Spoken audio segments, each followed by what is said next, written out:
this computer. And I'm going to hand you over to Siobhan.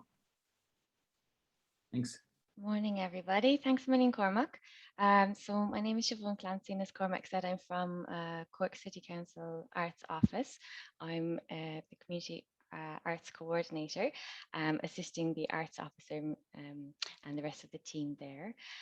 We're really honoured to be invited to contribute to this symposium, not least because the concept, as you might have read in the event description, emerged from a continuous professional development programme that we developed with ISACS, the Irish Network for Spectacle, Street Arts, Circus.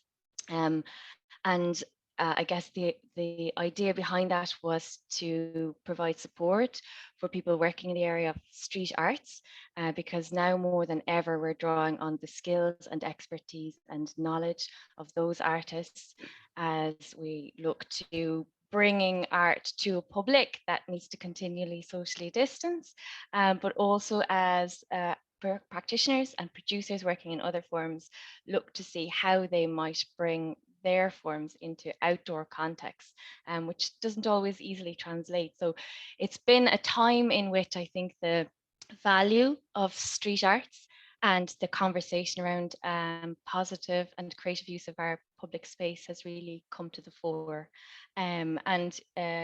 Congratulations to everybody in Circus Factory for putting together a really amazing festival this year for Pitched Despite the Odds. And as one of the in fact, the only training and creation space in the Southeast, Circus Factory continually demonstrates the way in which it is visionary, and especially in the production of this event, which has brought together a network of practitioners that engaged in that continuous professional development program to kind of conceive this opportunity, which is really looking at how we can further resource not just street arts and not just circus, but also interdisciplinary programs that are aimed to work in really interesting contexts. So I'm delighted today that I have the job of introducing each of the wonderful panelists that have been invited by Circus Factory. I'm going to give you all an overview of what the structure of this morning will be. As Cormac said, if you have any questions as we go through conversations with different panelists and an introductory presentation, you're very welcome to put some questions into the chat box, but also we want this to feel like it's a space for exchange of peers. So if there's anything you want to sound out, anything you want to discuss, then obviously you're very welcome to kind of to do that in person and to turn your microphone on and to do that. So in terms of the structure, I'm going to introduce each of the panelists so we know who is here today. Then I'm going to invite each of them to briefly describe their journey in their own practice to the role of producer. And we thought that would be useful because people are coming from such different backgrounds as you yourselves might be, and have kind of built the skills and experience they have in very different ways that might resonate with some of you here today. Then we'll have a presentation from Marie Kelly, who's joined us from UCC, and I let her tell you all about the course that she will be discussing in her presentation in Arts Management and Production.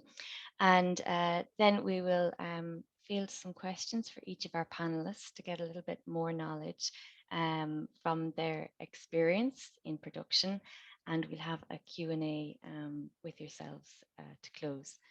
So I'll start by introducing each panelist in turn. This morning we're joined by Liza Cox, who is co-artistic director of Bow, a new physical street theatre company rooted in visual design and traditions of clown and buffoon. Bow were selected for Spree's 2021 Nest residency, which is a remarkable achievement. Congratulations. Liza trained in Lecoq and is undertaking an MA in performance design. She has also worked as a producer and has produced for our very own Cork Lords of Strut. Next, I'm going to introduce Jonah. Jonah Mccreavy is an aerial acrobatic performer and a co-creative director of Lucy Smoke's performance company.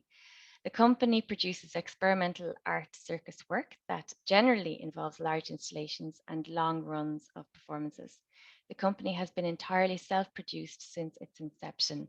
They've won multiple awards and sold out every work to date. And Jonah's going to tell us a little bit about the experience of self-production. Lucy Smokes are currently associate advisors, mentors, residents of Circus Factory. And Jonah, let you explain a little bit more about that role. Also on our panel is Debbie Wright, a freelance outdoor arts practitioner, a theatre practitioner, excuse me, working in all areas of performance and production. She spent many years busking, traveling and performing in Europe before settling in Ireland, where she has worked and toured extensively with street arts and spectacle company Mockness. She is currently artistic director, performer and producer with Trust Theatre Collective, a small-scale theatre company based in Galway. Bill Gee has 30 plus years of working in the arts with a commitment to work taking place in the outdoors and public realm and meeting a democratic audience. He is the creative director of IF Milton Keynes International Festival, artistic associate of the Bloomsbury Festival, and lead on the Seed Bed R&D program at 101 Outdoor Arts Creation Centre. Today he is in Dorset, as tomorrow the Inside Out Dorset Festival, produced by Activate Performing Arts, of which he is the co-artistic director, kicks off. And last but not least in our panel is Marie Kelly, who lectures in theatre at the School of Film, Music and Theatre in UCC, where she leads the MA in Arts Management and Creative Producing programme. Marie began her career at the Abbey Theatre, where she worked firstly as assistant to the artistic director and subsequently as head of casting. She is a member of the board of the Everyman Theatre in Cork and co-president of the Irish Society for Theatre Research. Her latest publication is one to check out. It was edited together with Siobhan O'Gorman and Onion Phillips, and it's called Performance and Ireland, a special double issue, published this year. Thank you everybody for joining us. If I have mispronounced anybody's name or the name of anybody's theatre company, please do correct that as you introduce yourselves. So I'd next like to invite in turn each person to give us that brief synopsis, which isn't easy, of your journey to producer. And we might start with Liza. Thanks a million, Siobhan. Please time keep on me if I'm running over. But a brief bit of background about where I'm coming from and how I came to producing.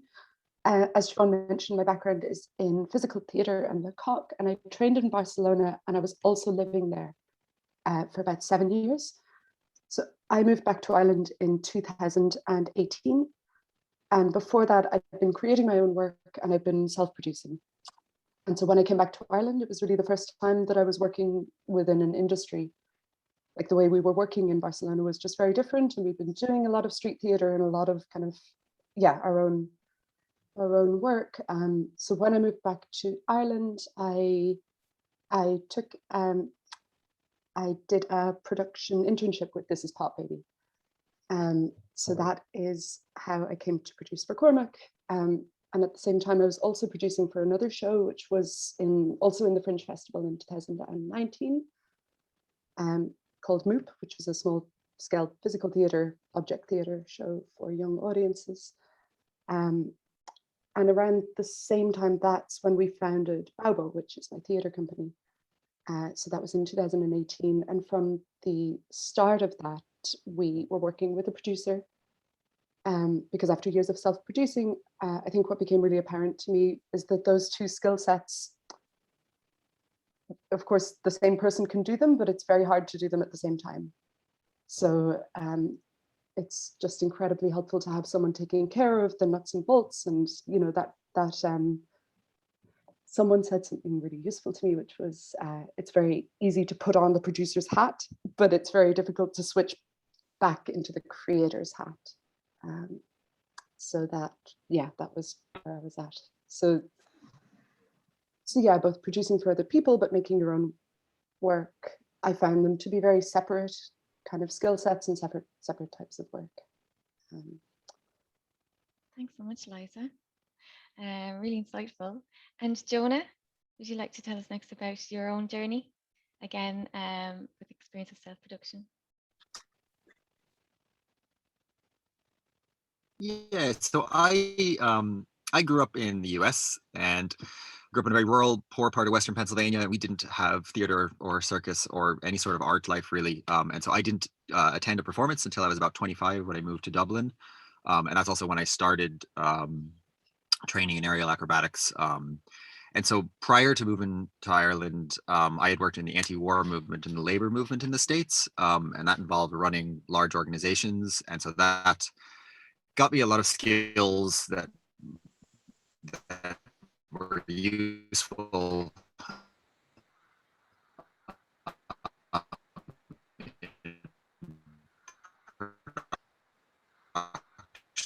like facilitating meetings, managing complicated workloads, and how to sort of make to-do lists. First show I ever performed, Dublin Fringe, and that got me really, I started transitioning out of other work and into full-time performing and producing work in about 2014. And I became a producer because there was a crew of us who wanted to make shows, but there wasn't any other option. At that time, there weren't really any producers that we knew who were producing circus work. And even if there had been, the amount of money that we were making or were receiving from the Arts Council in no way would have paid performers and technicians for some of their time initially. And then we were fortunate enough that in Lucy Smokes that our first production did really well and led to us getting commissions to make more works, and has led to a steady calendar of development and more work and requests from work throughout the country and internationally. So it's all snowballed from there. And that's the journey. That's really fascinating, Jonah, at the starting point for event or activity management skills. Thank you. Jonah, just so you know, there was a tiny lag on our end for your video. So if that happens while you're talking the next time, I'll just suggest that you turn off your camera because I'm sure everybody wants to hear what it is you have to say. But it's the lag, it stopped lagging eventually. Thank you. Debbie, be great to hear about your own journey also. Thanks, Siobhan. Hi, everyone. So I guess as a freelance artist, I feel like I've always sort of been self-managing my life anyway, generally. And when you're doing that, you develop a lot of the skill set that you need to be able to produce anyway. So I feel like that sort of came out of necessity. And in the early years of creating shows as a young artist, you don't really have a track record to be able to apply for funding. So you have to sell your own work. You sort of have to sell yourself anyway. And so I suppose the journey really begins there. I feel like a lot of my sort of personality traits lend themselves well to producing. Being sort of organized, a leader, bossy, you could say, being a negotiator, a communicator. I really like lists. I love lists. And as a student, I learned to live very well off very little money. So I'm good at money managing. And I think those sort of personality traits really form the basis to, producing. So I worked in the 90s, in the 1990s, I toured and worked with a circus company called Turbo Zone. And we traveled very much like a traditional circus, living in caravans. And we all did everything. And if we couldn't do something, we learned how to do it. And that was also a very strong basis for being able to later on produce large scale work. So we would have traveled a lot to sort of greenfield festivals like Glastonbury, Edinburgh Fringe, that kind of thing. And I met a lot of other circus and street theatre people and learned a lot off them. It was like everybody was really very self-sufficient. And that's the way this sector worked and sort of came out of the 80s and the 90s, really. There wasn't funding, particularly for the sector. So I think that, it gave me the opportunity anyway to learn in a lot of different areas. So from that, I then here in Ireland, I worked with Mockness. I've worked with them for 20 years in all departments, in performance and production.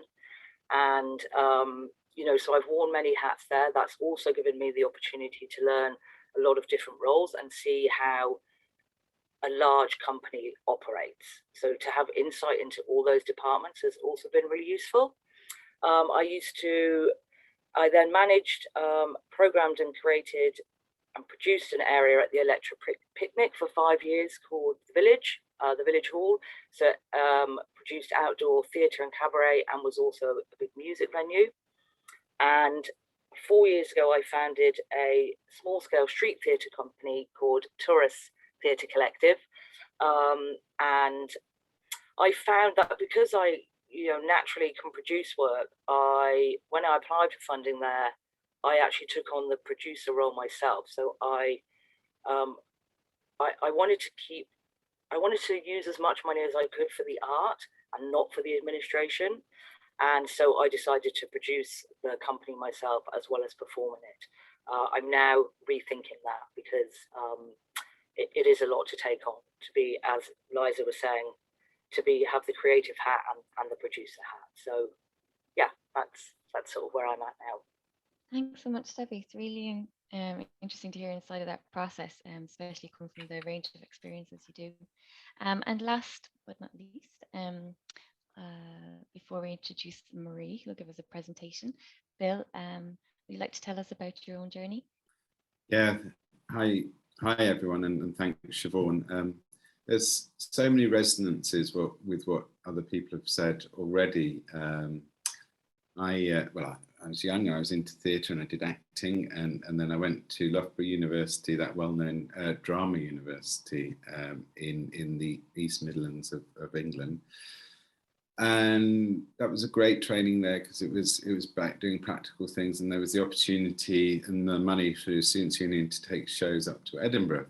And I suppose my first bit of producing was actually being the person I wanted to direct Buchner's Wojciech. So I did it, and I raised the money from the Students' Union, and we all went, and we had a jolly time in Edinburgh, and had a bit of an accident on the way back in the minibus, but that's something else. But I think that in itself was a sort of indication of actually realizing that you can do these things. And then it's very lucky with 4 other people, 3 of whom had graduated in my year and 1 of whom had graduated in the previous year, who actually was the actor who played Wojciech in the show Taken to Edinburgh.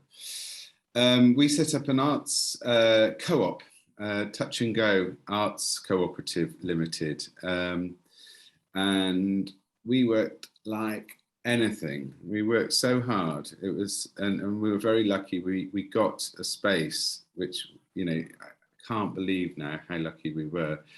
But I think that was also being in Loughborough, and if we'd probably been in one of the English cities, it might have been more difficult. But we had a space that was our space. It was the top of the Labour Party headquarters. So it meant that we could do daily practice, and we could rehearse shows there and all of that. And we did a whole range of work. We're very lucky. We did this first small-scale tour of Jim Cartwright's Road. So we got a 20-day small-scale tour, which was quite amazing for, being sort of 6 months out of university. But there were 2 writers in the group, so we did new writing, but some of that new writing was for young audiences. So we toured to schools and summer play schemes. In the summer of '99, I was the eponymous Rodney Naughty, trying to save the world in an eco play. Didn't obviously work, didn't change the climate emergency. But it was an incredibly intense time, and we did other things, like we were doing workshop work with adults with learning disabilities, and also doing some work with a project that was led by Alan Parkinson. And Alan Parkinson his company has become Architects of Air, that make the wonderful walk-in pneumatic sculptures called Luminarium, which I know have been extensively exhibited in Ireland. And we created a project which toured an integrated company of 15 learning disabled and non-disabled actors, across the UK for 13 weeks, which had even in, 1990, it had £120,000 budget. So that was like a few years out of university. And I think what Debbie was just saying, it's actually doing it. And I really think that anybody who's coming out who wants to be making their work, okay, if you're an actor and you want to sort of be in other people's work, fine. But if you're making work, you want to make it, I really feel you have to self-produce and you have to understand it from doing it yourself. We split up horribly, which was nasty. It was like the biggest relationship bust up I've had in my life. And so from that, anyway, I took the producing skills that I'd learned and I shrank away, again, somebody else has said this, from the creative stuff. And since then, and that was in 1991, essentially 30 years, I do what I do, which is I produce work and I also program work and I commission work. Sometimes I work directly with artists as their producer, and sometimes obviously I work very closely with them as a commissioning producer. But you know, I did that in Nottingham and the East Midlands, and I've done it in London, and I sort of do it wherever I do it. So I really think just that sort of creation story is the most important story for me for this bit of the discussion.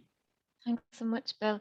I know we're joined today by a lot of students, some of whom are actually currently studying on the MA in Arts Management and Creative Producing. So I don't know if, like, you made a note to yourself, Students' Union, everybody, how to get your first show on the road. It's a good tip. Thanks so much for that, everybody. I'm going to invite Marie Kelly now to speak to us. So Marie, you are not a producer, but you are going to talk about the journey to production, because you're going to give us a little bit of an insight of what the course in UCC offers.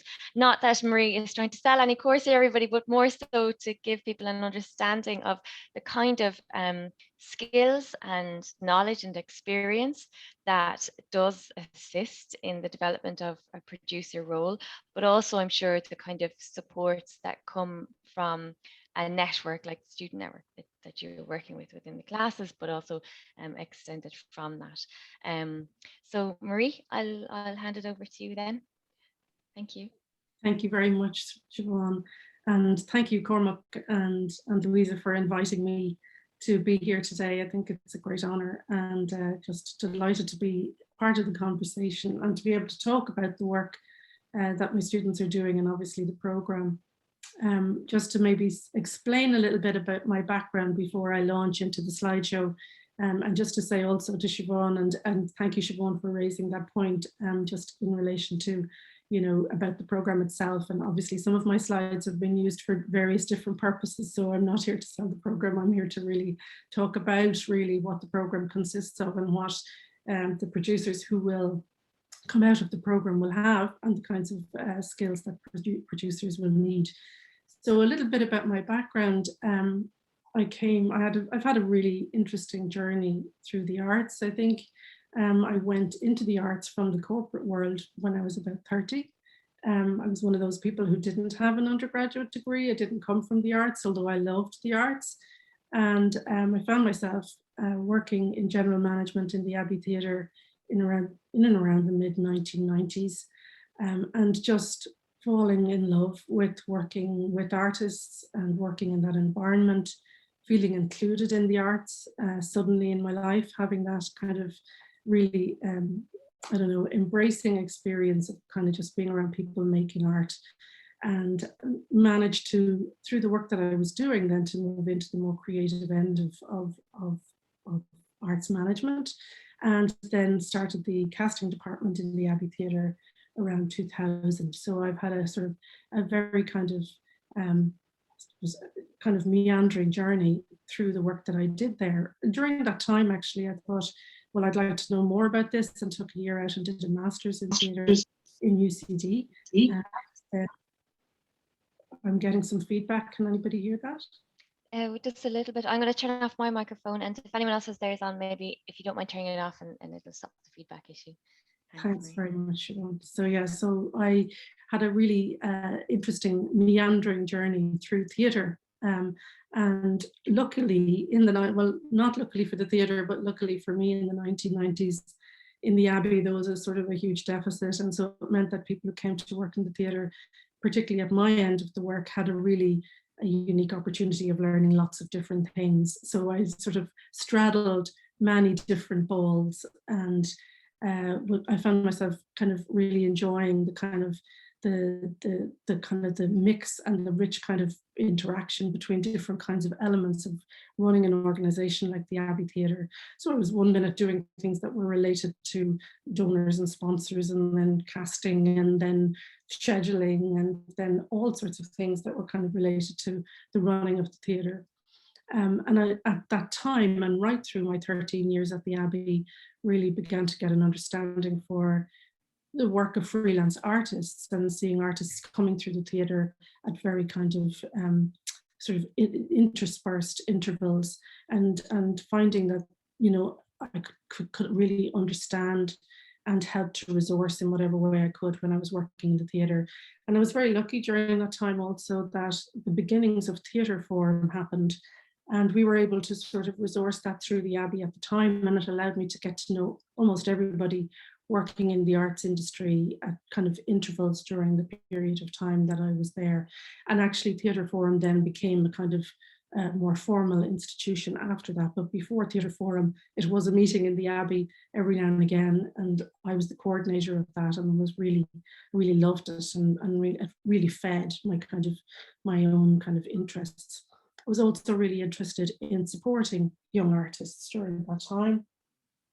And then through my own learning in my master's in UCD, and then coming out of that and then going into a PhD and coming into a university, my immediate instinct was, here we have lots of these wonderful young artists coming out of universities in Ireland, and you know, all of them need that kind of support around how to manage themselves as a business, you know, how to kind of produce a show, how to kind of pitch a show, how to develop concepts. So as part of my work here in UCC, when I arrived, I developed a pilot module on engaging with the profession. And then I started to kind of really think about developing an MA in arts management and creative producing, which is what I did. So maybe Cormac, if you want to put up the PowerPoint, we might just have a little look at a few slides around all of that. So when I came to work in the university, as I said, I was really kind of intrigued by the lack of that kind of gap in the knowledge for students, but then also this gap in the programs across Ireland around practice. So we've many fine MA programs. You can go back one slide there for a moment. Thanks, Cormac. Just back one, thank you. So yeah, so in Ireland, we have some really fine MA programs in arts management and creative producing. We have an MA in NUI Galway, UCD. We have one in Belfast, but most of those are in and around cultural policy and learning that kind of comes from the scholarly.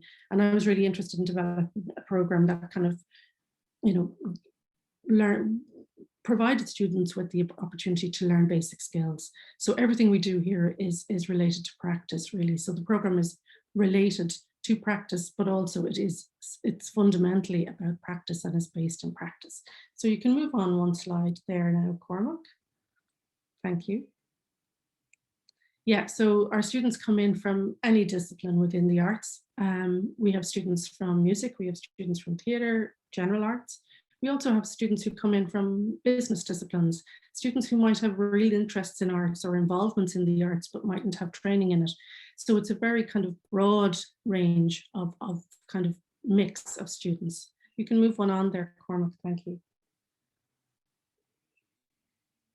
So students learn everything from planning an artistic project, developing mission statements, programming, planning, scheduling, running events, writing funding applications, budgeting, running finances, developing marketing strategies, preparing print materials, hiring venues, contracting artists, everything that you would need to do as a young producer going out into the world. And that's happening as a practice, not just from reading books.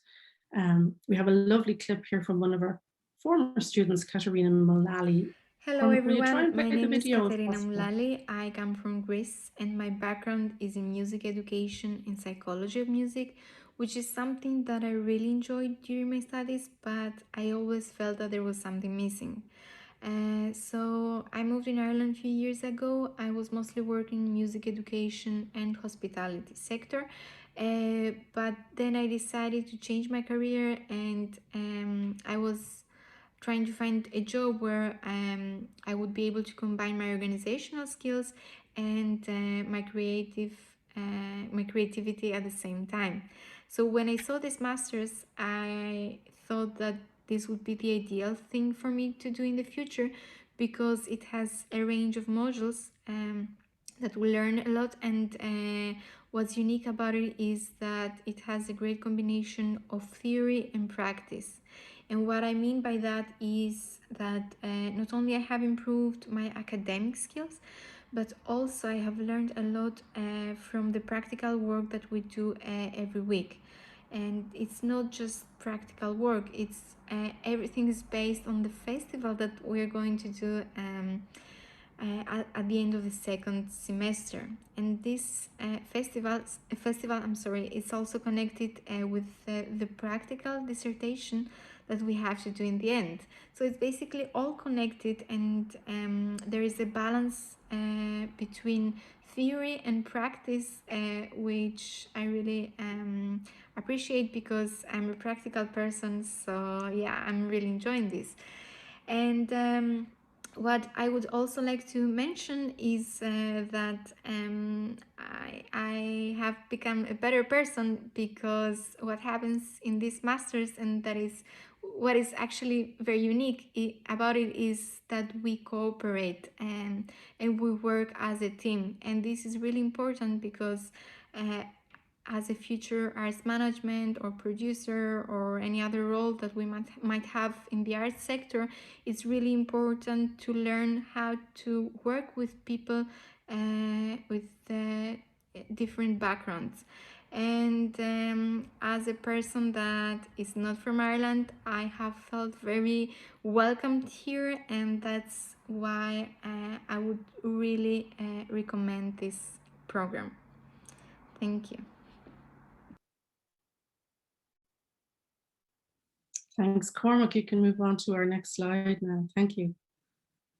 So yeah, so the students learn from practitioners really, and you can see a list of people there. I don't need to name all of them for many of you, or well, we might have some people here from that group. Actually, I think Kath Gorman is with us today, so hi Kath.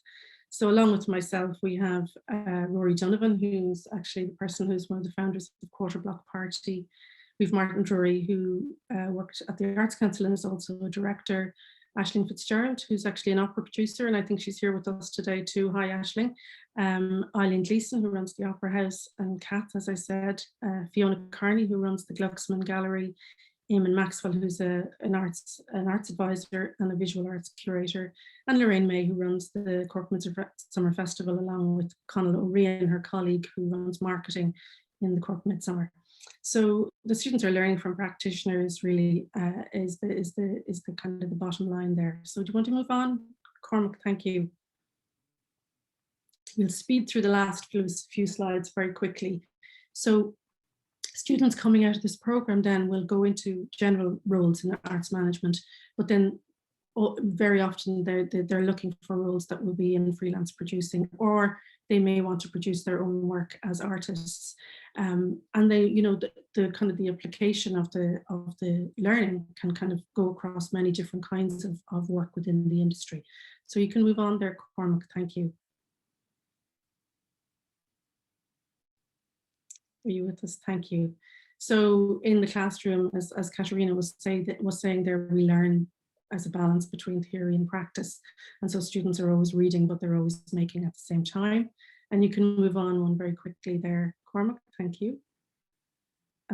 So you can see the spread of modules there. We've got modules on curating, but we've also got modules on learning around management within the arts, but also relationships between arts and government and arts and audiences. And one more, you can move on, Cormac, thank you. And then the students also have some modules from the business school here in UCC on digital marketing, strategic management, but then they can also choose elective modules within the arts program. So because our students are coming from lots of different disciplines, students can kind of dip into other disciplines within their learning. And then, as Katerina was saying, at the end, the students have a practical dissertation, but the practical dissertation actually work on it starts at the beginning of the year, and students are always working on their dissertation as they go from September on. We'll actually start working on it today, believe it or not. And then also at the end of the program, students have an arts placement, which is 4 weeks of working with an arts organization anywhere in the world, whatever they feel will feed them. We've had some really interesting arts placements taking place for our students across a whole variety of arts organizations, and it might be of interest to those maybe artists who are in our audience today who might be interested in actually, you know, hosting some of our students as arts placements in the future. I'd be really interested to hear from anybody who'd be interested in doing that. And one of our current students is actually doing a work placement in Circus Factory at the moment, Deirdre Nivacher. So we've got lots of students out there and about working in Cork in the arts in placements as we speak. So Cormac, you can move on one more. So this is a list of organizations that the students have been placed in. We had somebody with Cabin Studios and Graffiti Theatre and Music Generation in the summertime through Kath Gorman. Thank you, Kath. And in Circus Factory, as I said, Driocht Arts Centre last year, Quarter Block Party, the Kavanagh Gallery in Dublin, Radio na Gaeltacht, the Smashing Times, Sample Studios, and Laura in Ennis. Now that's a very broad spectrum of different kinds of arts placements. So that will just give you an example. And then I'm just going to finish off with just giving you an example of what the students actually did at the end of the year and the kinds of things that they've learned to do. This was Half Moon Festival in year 1 of our program, ran from the end of 28th to the 30th, I think, of June, in the first year of the pandemic. And the students had prepared all year to develop this amazing program in live venues. And suddenly in March 2020, the pandemic hit. So the students had to completely regroup and put everything online. So the students coming out of our program over the last 2 years have developed a knowledge of how to produce work digitally online, which is very exciting for us and for their learning. So Cormac, you can just scan through the last few slides, because this is just really some kind of interesting examples of the kind of work that was produced as part of Half Moon Festival in 2020. So we had dance, we had music, we had international collaborations across art forms. We had visual arts and this really interesting project here that's on the screen right now, developed by Kira Hayes, which was around direct provision and experiences in the art, and a collaboration with the Glucksman and Ty Crowley there. So you can move on one more. And so that's the entire kind of festival outline as to what they did. And one more there, Cormac, bringing us right to the end. And you can move on. That's just a testimonial of one of our students from last year. I just wanted to, at the end here, just give you my email address, because for those of you who might be interested in placements, I'd be very interested to hear from you. And also one of the things I'm really interested in doing in the next 12 months or so is maybe setting up a networking event in Cork for our students to meet possible artists who might be interested in hooking up with producers. And it would be really interesting maybe to do that in collaboration with a few different arts organizations in the city. So it's one thing we're kind of hoping and planning to do. So thank you all very much for your time. And thank you for bearing with me as I sped through all of those slides very quickly. So handing you back to Siobhan. Thanks. I just want to point out, we actually have 2 people. We've got Karen McCabe actually currently helping us out with Pitched as well. So we have Deirdre and Karen. So sorry, I forgot that. Thank you, Cormac. Thanks so much, Marie. That's so insightful into the role of the producer in terms of the skills and the value of different types of experience, certainly. And the outcomes as well, you know, that's very impressive what the students managed to complete. If anybody has any specific questions about the course, you're welcome to put those into the chat box. You're also welcome to contact Marie through the email that she offered there. I'll put a link to the course in the chat box as well, so that you guys can access that. But what we will do is, in terms of discussion, we'll save any questions around production and the role of producer for Marie and all the panelists together at the end. That's all right with everybody. So what we'll do is we'll come back to our panelists and invite them to kind of fill out this understanding of what an artist does based on their own experience. And I'm going to start again with Liza.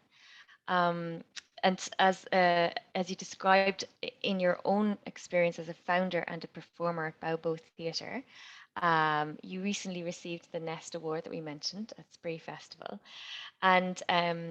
And it was interesting for me to learn that as part of that award, you made the decision to bring on board a producer for the piece of work that you developed. And you've described self-producing a lot of your own work. So it's really interesting to know what informed that decision for you and what has been the outcome. Just before we start, Siobhan, I'm just saying that I'm running a timer now for each of the panelists of 7 minutes. So I will interrupt at 7 minutes. Thank you. Please do, Cormac. It'll be Thanks, necessary. And everybody, we're timing ourselves just so that we have enough time for Q&A at the end. Thanks, Liza. Thanks a million. First of all, thank you so much, Marie. That's really fascinating. And the course sounds really brilliant. Really key skills. So yeah, Siobhan, to answer your question, just as a bit of background, Balbo is me and one other artist. So her name is Alex Herring. We both do everything. So we're designers, makers, performers, directors, writers. So when we started making work under this company, we were very clear that we wanted to work with a producer from the get-go. And we started working with this really brilliant woman who we've been working with since 2018. And over lockdown, she moved to Greece and had a baby, which was very exciting for her. So from when we were awarded the Nest residency, and for this project, we also got some project award funding from the Arts Council. So we were looking for a new producer, and it was really hard. And we had a budget for it. So we were looking for a producer from late spring of this year until August. So that was I suppose a kind of surprise to us that even though it's paid work, it was really difficult to find someone who matched what we were looking for in a producer. Specifically, we really wanted to work with someone who knew more than us. And in two senses, both in a strategic kind of sense as we grow the company, and also someone who's connected and who has experience working in the sector. So yeah, that was a surprise at just how hard it was to find. And it's not that there are not people; it's that they're all always busy. It's really interesting to hear about the demand, Liza. I want to stress this for any students who might be listening. You will never be out of work if you're a skilled producer who's on top of your game. Literally everyone I know who I contacted was saying, "Oh, I would love to work with you, but I'm busy until 2023." It's like, wow, that's so good for you. And out of curiosity, Liza, for anybody who's interested in opportunities that might arise, where or how do they typically find out about them? And so I was asking around. I was asking everyone I knew. We did also do some posts and some call outs, but it came through it came through asking people, and that took a while because there were a lot of leads that you follow up, and as I say, people were just people were, which probably indicates the value of making sure that you're connecting across the network, letting people know that where your skills lie and what you're interested in as a producer, so that that word of mouth can travel, I guess. And Liza, then when you did find your producer? Yes, and we're now working. Developed. We're working with Miriam Dunn, who is the programmer at Spree, and she's been working in Irish arts for 25, 30 years. But when we were looking for a producer, and this was really interesting to me, somebody asked, why, if it's just street theatre, do you need a producer? And this is really important, because I think there's something here about taking the genre seriously and taking this art form seriously. And I think there's still a bit of an attitude of it's just street theatre or it's just circus. And in Ireland in particular, there is still a mentality of like, this is somehow less serious than other art forms. And I've come across this a couple of times when I first moved back to Ireland and I was writing an application and I asked an artist who I really respect to look over my application, and she said, take out this stuff about street theatre because it makes you sound like you're not a serious artist. And I was applying for funding under a theatre strand because I identify as a theatre artist, and she was going, yeah, it sounds like you were passing a hat around. I was like, first of all, there's nothing wrong with passing a hat around or performing on the street, but having lived for many years in Spain and in France, and I think in the UK as well, where I'm working in between, there is more of a tradition of physical theatre, of alternative outdoor arts. So in Ireland, this is making leaps and bounds. There's brilliant work being done by artists in the sector, by organizations like ISACS, Circus Factory. I do think it's really coming on hugely, but it is still young as a kind of recognized serious art form. But I think there is still work to do in terms of changing that perception, because in Ireland, maybe we still have this little bit of an association between serious theatre is text-based and other types are somehow less, less artistic or less artistically integral, or I could rant about this for a while. Yeah, and I think it's probably something that will come up in the Q&A in terms of conversation as well, and a culture of value around different ways of being, as well as producing work and producing creative work, for sure. And Liza, you mentioned at the beginning that you were looking for someone who knew more than you. You brought someone on board who had 40 years of experience in production and programming. In terms of your outcome, were you surprised what you managed to create together? Was there anything that you felt you learned in that process? Absolutely, and we're still, so the brilliant thing about the NEST program is just how supported we were in kind of in every way. I mean, it is just such a brilliant initiative.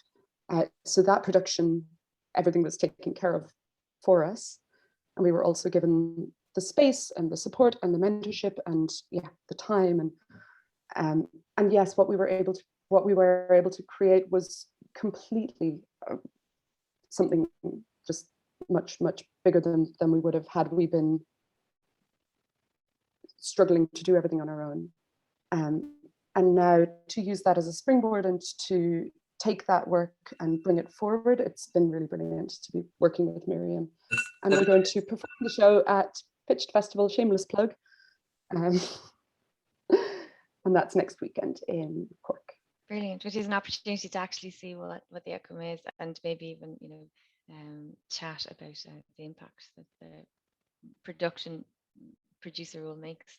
For anybody interested, I've just put a link into the chat box around the residency or residential award that Babo Theatre received, in case you want to check it out for yourselves. It's an annual award, and from what I am told, it is remarkably helpful to the development of an artist and the network around street arts and street theatre. Thanks a million, Liza. Jonah, I'm going to come to you next, because you mentioned that Lucy Smokes has always been self-produced.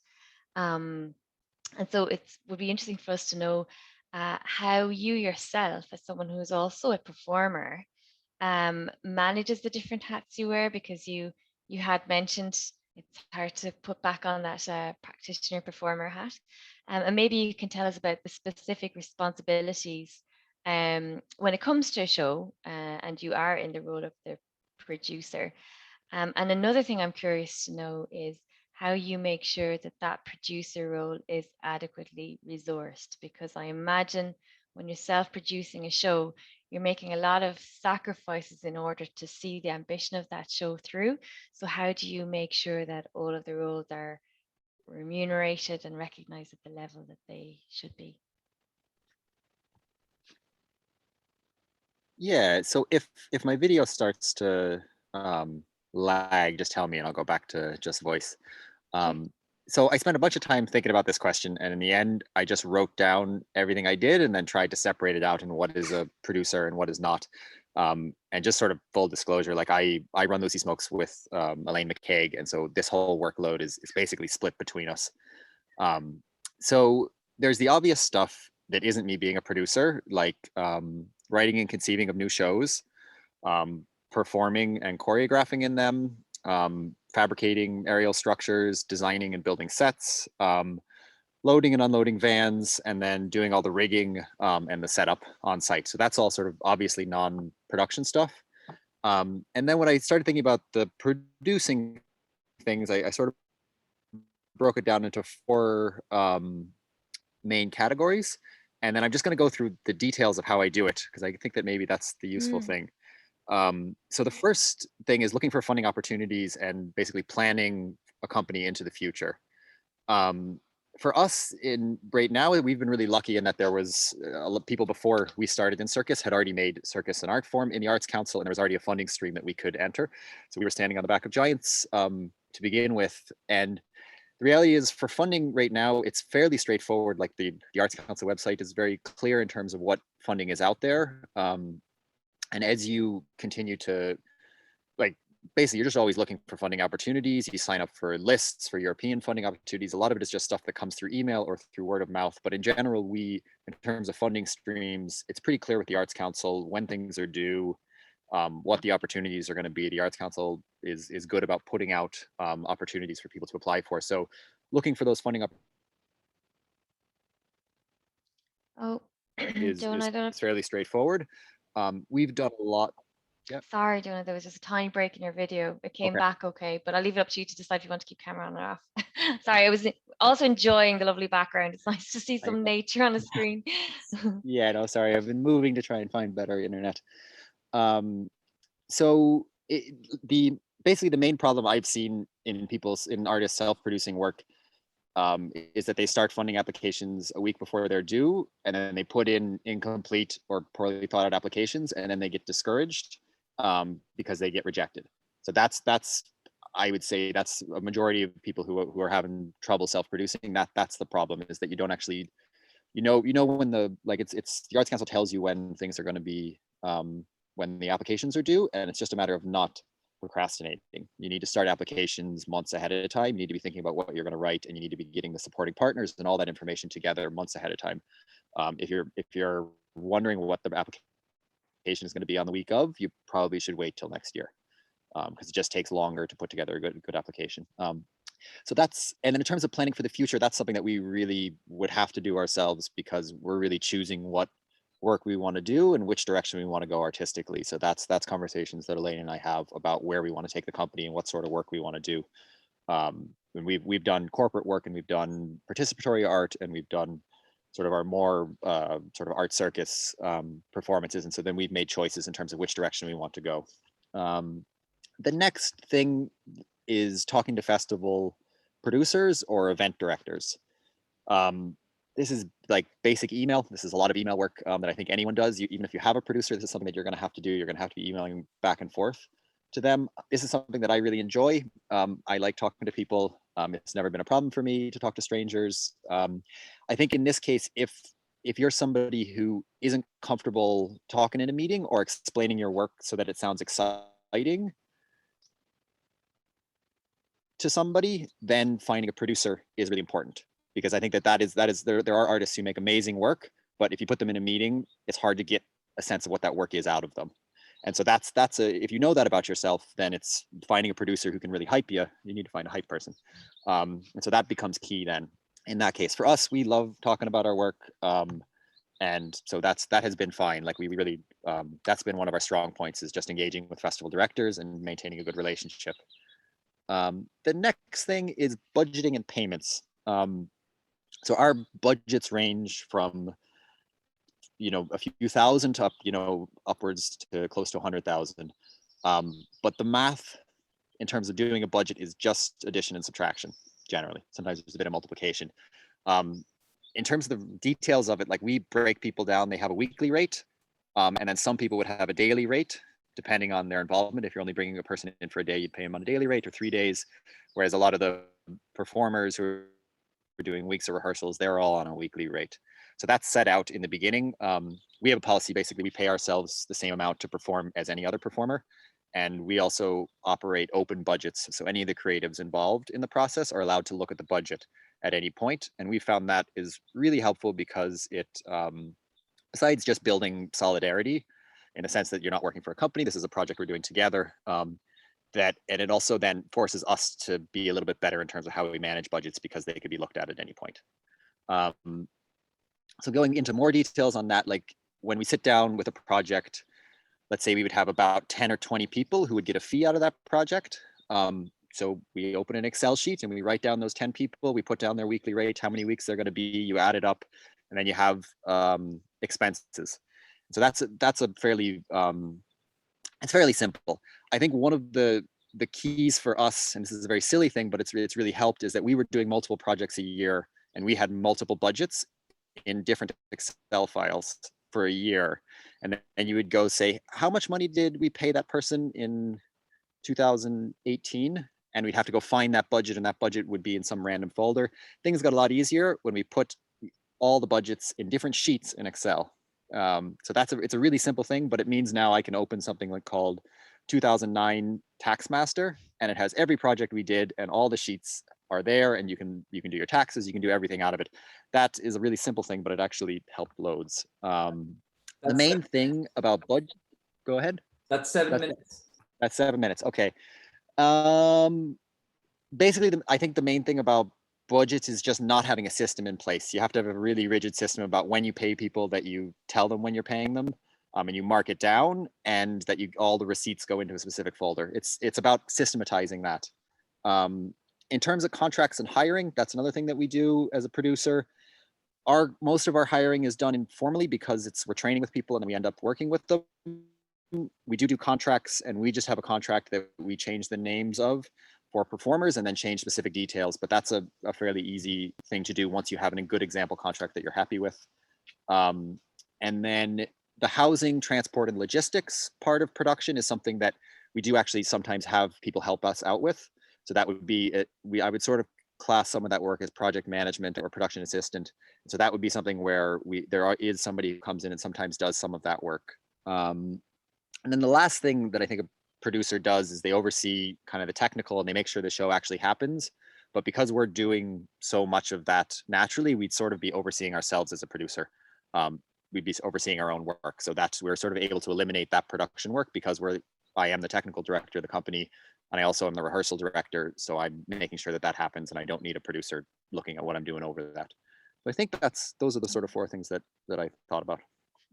Jonah, thanks so much for that really in-depth look into like a lot of things that we've touched on today, but you've kind of gone into the practicalities, and you've also shared tips on things that can otherwise be really daunting, I feel, when you start to look into the housing wise, and especially when you're talking about things that have, legal obligations attached to them, such as payment processing and contract drafting. And you've made it sound very easy. So now that we know we can take your tips away, I know that it takes time to put those systems in place as you have done, but it's certainly helpful to get an insight and to have a little bit of the the mystery, but also the fear taken away, I imagine. And something that I guess that resonated for me there that you touched on, and we might bring this up again in the Q&A. And Liza, kind of what you were describing made me think of it as well, as how oftentimes the role of the producer is certainly promoting the work of practitioners, right? But it's also a good bit of work around advocacy for the practice and for the form. And Matt, I see your comment in the text box, and I think that would be really good to address as well in our Q&A around preconceptions around street art and street theatre and these forms that we're talking about. So let's definitely bring that up in the conversation. Right now, though, I want to invite Debbie in because I think that you're going to contribute to this conversation from the perspective, as you described, of working in in a position within a large company like Mockeravy. And I think you're in a good position to give us an insight into the differences in the producer roles in terms of those scales as you self-produce in your own company, Trust Theatre. And I'm really interested to hear about what are the challenges, and you touched on those in your kind of introduction, your own journey, but what possibilities you see as well when looking at self-producing, the choice between self-producing or bringing a producer on board.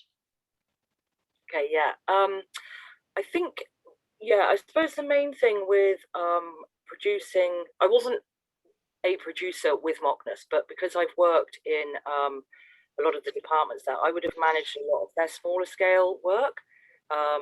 So yeah, just to clarify that anyway. But I think one of the main things is with working with companies that are very well known is that their name actually can help you in that role much more when you're sort of a smaller company trying to self-produce. I think because like often the producer has to ask for a lot of things, not always money. Sometimes it's venues or spaces to get changed or whatever. And I think that when you work with a company that has a name, that's sometimes easier to sort of get those things. Also, the company works as a very well-oiled machine. Obviously, when like a company like Mockeravy started, they would have all been doing everything. They would have all been self-producing until they clearly sort of defined the roles. And I think that happens with a lot of companies. They begin from a sort of a passion and an energy to create, and then they turn into the sort of a split between the administration and the creatives, and that's probably for a whole nother Zoom. That conversation. Yeah, but they become a very well-oiled machine and they become very well administrated. Everyone sort of knows their role. It's very, very sort of clearly defined. And I think because of that, everyone really supports one another. So when you work in those sort of environments, you feel very supported. In terms of PR, it's less stressful because, as I said earlier, they're already a well-known company. People know their work. They have a signature style. People identify with it. They know what to expect. Then in terms of sort of self-producing, it's much more unknown, and I think that's where it's much more difficult for people, because you have to really sort of fight your corner to get heard. As Liza said as well, just even trying to find a producer to create that work. I wonder what the difference is when, I know Mockeravy have advertised for producers and they get a lot of applications, so it's also that, it's just a difference in, I suppose, the scale and status of a company as well that makes a difference to your role as a producer, I think. So in my own company, it's very small. I work with, at the minute we've created 2 shows, and in both those shows there's 3 performers, and I'm one of them. And then we work with a costume designer, a set designer, a musical director, and we've worked with 2 different directors. One in sort of more of a masterclass way, which was Michael Murphy, who was fantastic, and then Eileen Gibbons is the other one. So I try and operate as a kind of a collective as well, so that everybody has input into the whole process, into the whole creative process. I really love that way of working. It can be more expensive because you need everyone in the room for a longer period of time. But I love that everybody is part of the whole process, and I think that really helps to create the work as well. In terms of my role, sort of overall for that, it really is about sort of people managing, and I've made a bit of a list of some of the things that I do that probably, like Jonah, don't really fall into the producing role, but for me are all part of it. So they would be budgeting, scheduling. I do all the grant applications, and also looking for any other types of funding or development money.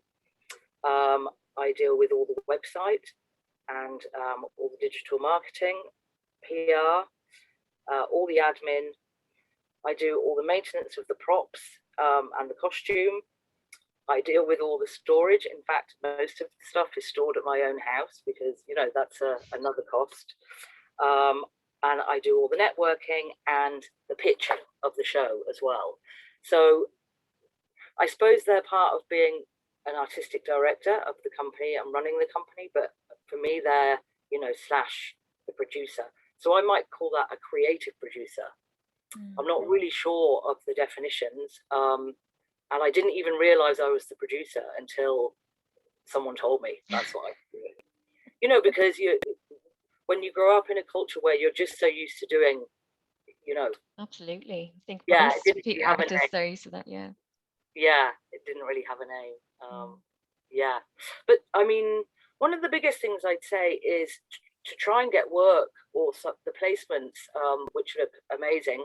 That course looks brilliant as well, Marie. In organisations that are very, that are very well established, because you just get to see how something operates on the one scale, and then if you could do something on a more grassroots level as well, just to get that balance, I think is just really good for the developing of those skills, yeah, or seeing how it all works. Thanks so much, Debbie. Just to say to everybody that, you know, this is a two-part symposium. We're seeing today as the initiation of the conversation, and which is why we're really looking in depth into what a producer does. However, at the next symposium, Debbie can't join us, and so she'll be replaced on the panel by Kim McCafferty from Fanzini Productions. So I'm just letting everybody know that, because if you've got specific questions for Debbie and Trust Theatre, of course, make sure that you get to ask them. That came in under 7 minutes. Yeah, no problem. Thanks, Carol. I might keep moving on, because I think we're coming up with a few topics I'd like to put to everybody on the panel for the Q&A. So I'm going to draw Bill in next. And so, Bill, you know, in your introduction, we had told everybody how you produce and direct on behalf of IF, the Milton Keynes International Festival, and Inside Out Dorset Festival, of which today is day one of the festival. So we're really grateful that you could join us today. Some of your work as producer involves commissioning interdisciplinary events and experiences, not just circus and street arts.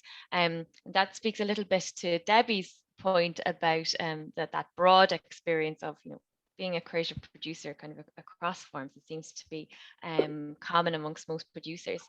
Can you tell us, Bill, about the process of relationship building between yourself as producer and the artists that you work with?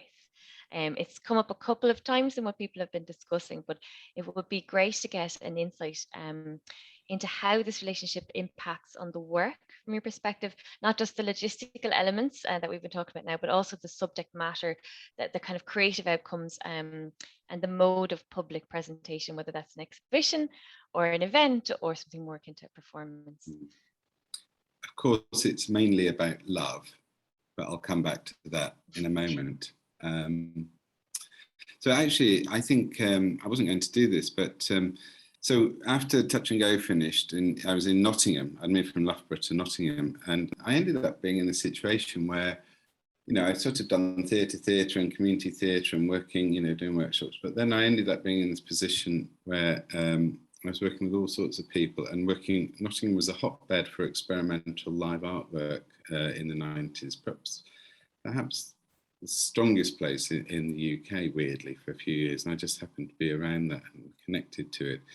And I ended up being asked to initiate a new dance festival, which was not dance, which still goes, which was a festival, you know, that explored the edges of dance, I suppose, rather than it being, you know, contemporary dance or whatever. It was cross collaboration.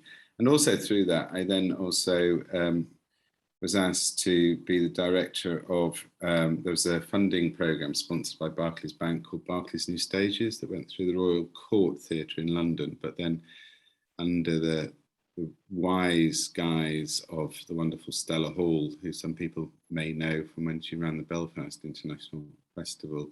She actually ran that project with Stephen Daldry when he was at the Royal Court in the 90s, and I was asked to be the director of the Nottingham regional Barclays New Stages.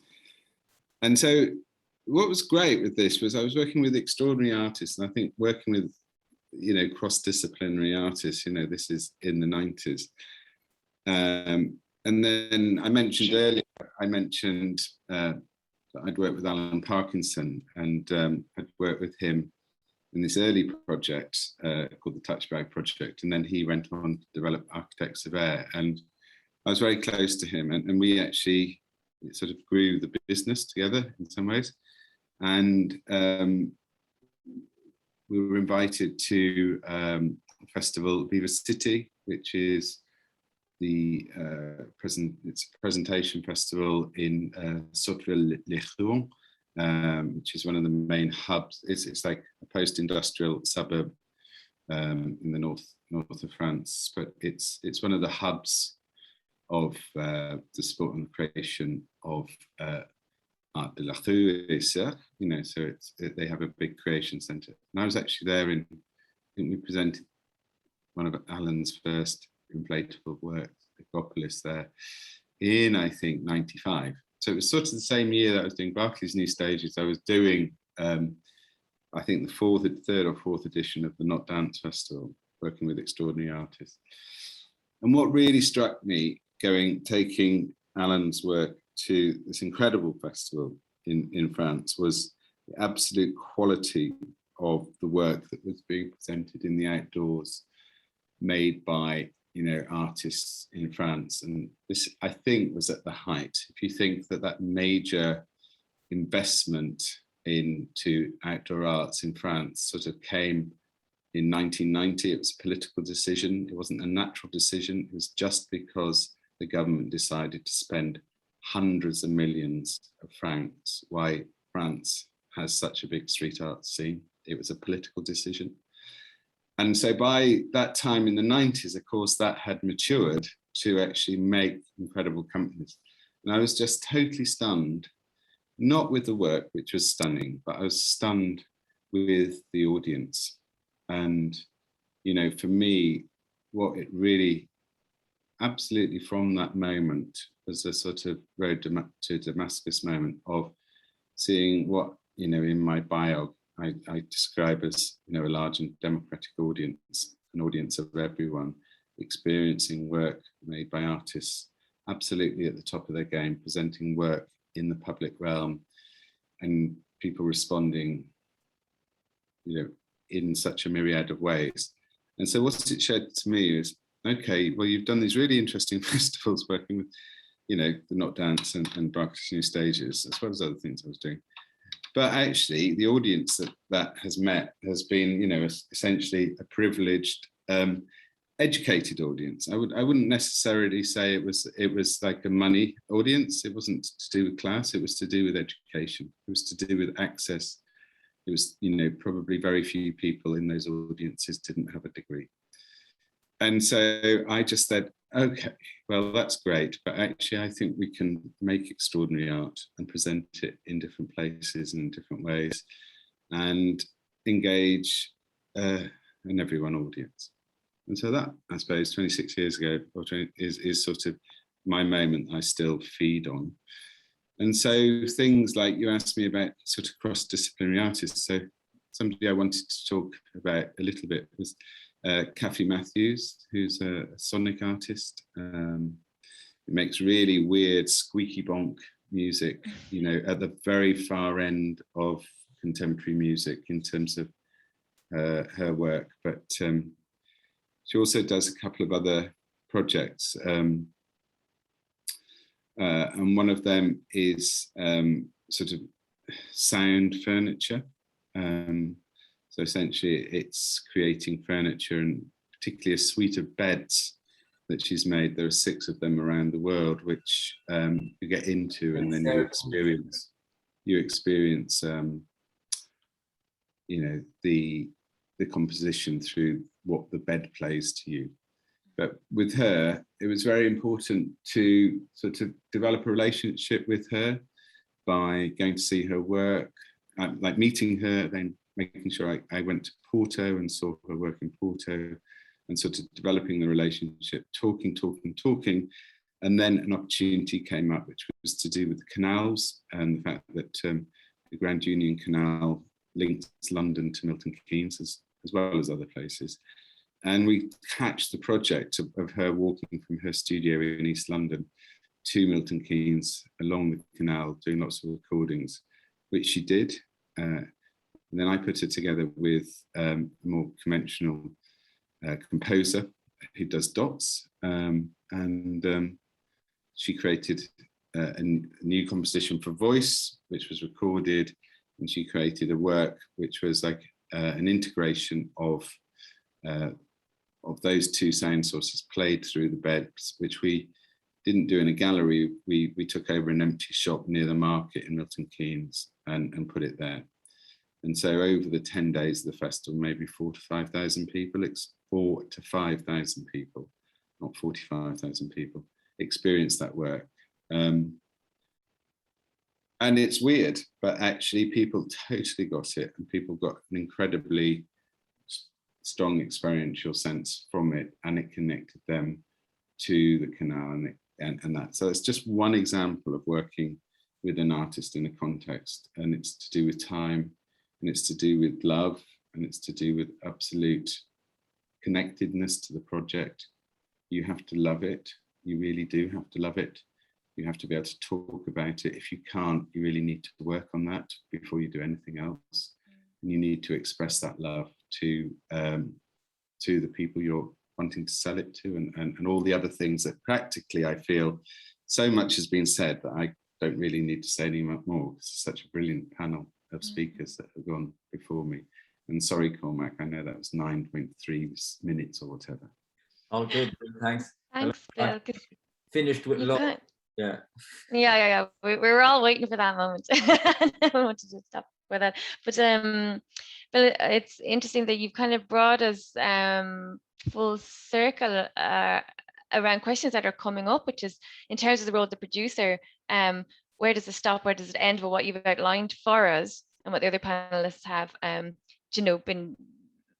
been describing in various ways, is the necessity of being in a creative space and having a creative connection to the process, and so being able to kind of feed into the artistry around it and the opportunities that can be that can be found as you're developing a relationship with a practitioner, with their practice, and with the context especially that the work might come out of. And it is interesting. I see a question there, Louisa, that you had responded to in terms of where does the role of the producer start and finish, and is it just to do with everything that is not creating?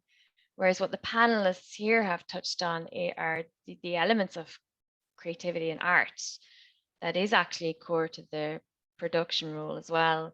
And I suppose, it's interesting for us to consider what are the differences between a producer and creative producer? Are there differences? And what is the difference with between the production roles and a curator? And there's something in there about also, I guess, the fairness of the workload as well when it comes to taking on a production and how the resources are shared across the production.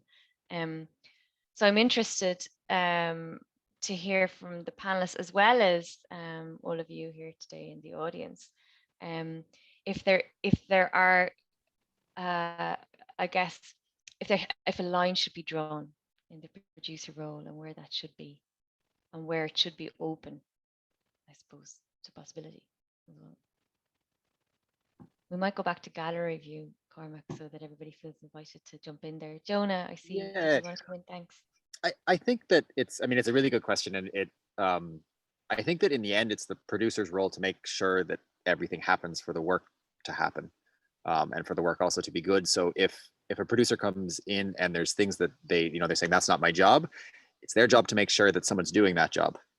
So you can definitely define your role as a producer, but in the end, the buck stops with you. Like you're the last person who has to make sure that something happens. So you don't have to do everything. And really good producers spend a lot of time sitting around and just making sure everyone is doing their job and is happy to do their job. And I think the more skilled you get, it often seems like the less you do as a producer. But I think you can say that there's things you don't do, but you got to make sure that they're done, because in the end, if you're producing a whole work, you've got to make sure it happens. If that helps. Thanks, Jonah. Bill, did you want to come in? Yeah, and I would say it's also that less work thing, because it is incredibly about networks. It's who you know and how you know them and how they know you as a producer. And of course, I'm relatively old now, so I sort of know tons of people, and we did something together in 2003, or we did something together in the late 90s, and that, so the fact that I still do, basically I do what I did after I left Touch and Go in 91. I still sort of do a version of that, except at the moment I do more of the festival direction rather than the artist producing. But when you get more experience, you build those networks and you've got them. So actually you have a short form and people will take your calls, which of course, makes it very easy to do something if otherwise you have to work out how you're going to get to meet somebody. And, it is absolutely worth working out how you can physically meet them. And I think, in this moment coming out of Corona, find the moments when you can again reconnect with people, because the conversations you can have, that are not on Zoom, definitely not on email, will be worth it. So it's worth you finding your way to Waterford, to the Spry, and actually being there and being around the scene of that and having those conversations if you're wanting to be a producer, because you need to know those people. You need to be able to talk to them, not just about the things you're selling, but obviously being totally engaged in the whole world of what we're doing. So I'd say also, things like ISACS, making sure you're very involved in ISACS is really important, because then, somebody like Lucy she will then take that energy that you've got, and then she will help, connect you as well. I'm sure, you have to build those networks and keep working at them. Then you get to a point where, a lot of them are done. I mean, I'm just doing a new project in opera and I don't have those networks, and it's really hard. It's like I'm into year 5 of doing it and it's really hard, but sort of starting to understand why it's taking so long, because, there's lots of walls around it. We do build walls around our areas, and, you need to get in them. Anyway, blah, blah, somebody else speak. Well, I guess, go ahead, Cormac. I'm just going to just say about ISACS is the Irish Street Arts Circus and Spectacle Network. So in the funding streams with Arts Council, Circus, Street Arts and Spectacle are all lumped together, and we have a network. And it's Lucy Medlicott that is director of it. But she did point out we're getting more members of artists, but also there are more producers in it. And that is the network for anybody who's interested in producing and interested to create a relationship directly with artists. That's a place that they can go look at and find out about it. Yeah, so that's what ISACS is. There's a link there. It's also a space where you can become a member. You can share information about your practice and what you're doing. So, as we're talking here about extending your network, I'm presuming that we're not all talking about schmoozing and blatantly self-promoting, although it's not that we discourage that either. It's really, to go back to the theme of love here, follow on your heart, follow on your path of passion. If you're interested in street arts and theatre, go see it, go chat to the people producing it and performing it, and make the human contacts that kind of inspire and grow that passion in your work. And through that, I would hope you get to know people, and they also get to know about you, and they will be encouraged to talk about you. And just I do want to go back to the conversation with everybody, but just to say to everybody also, come to your local arts office and let us know what you're doing. in Cork City at the moment, we're gathering a database of artists that are working in this field, because we get approaches all the time of people looking for mural artists and performers of different kinds. And so if we have your permission to share your contact details, we would gladly do that. But it's always worthwhile to get in touch with your local arts office, because our role is to advocate for our local artists and support you in the development of your practice and development of your network. Before we finish up, and like we said, this is a two-part symposium. There'll be more conversation in the next part. I won't be moderating, and thankfully Marie will be doing that. I'll be joining the panel. But I do think there is an interesting point being picked up here, and I don't mean to leave it for very little time to discuss. I think it's something interesting to carry over into our next session as well, and that's the point that Matcha made around barriers to theatre, and what might be creating those barriers. And Matcha, you proposed that it's class-based, and if you want to come in here, very welcome. There are all kinds of preconceptions and discriminations about different forms that might relate to a hierarchy of values, certainly, and these speak to generally values socially and the system within which we live. And again, it comes back down to self-advocating and advocating for your form as a mode of education, even though I'm sure that can be wearisome for many of the practitioners here that are constantly striving towards that. But if anybody else wants to kind of come in on that point with a comment, a thought, a suggestion to carry over to the next part, be very welcome to do so. Hey Siobhan, I'm out here doing agri work, I don't know, farmland work, so I'm moving around, but yeah, it's so funny because I think Bill, I might have missed a word, so don't get me wrong if I have, but it was something about like education and not about class, and I'm like, well, we all know education is orientated around class.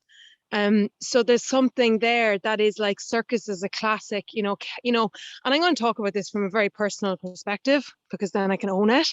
I come from an upper class, and when I started becoming involved in circus, my family and my outer family and my aunts and everything, like it was a disgust, you know what I mean?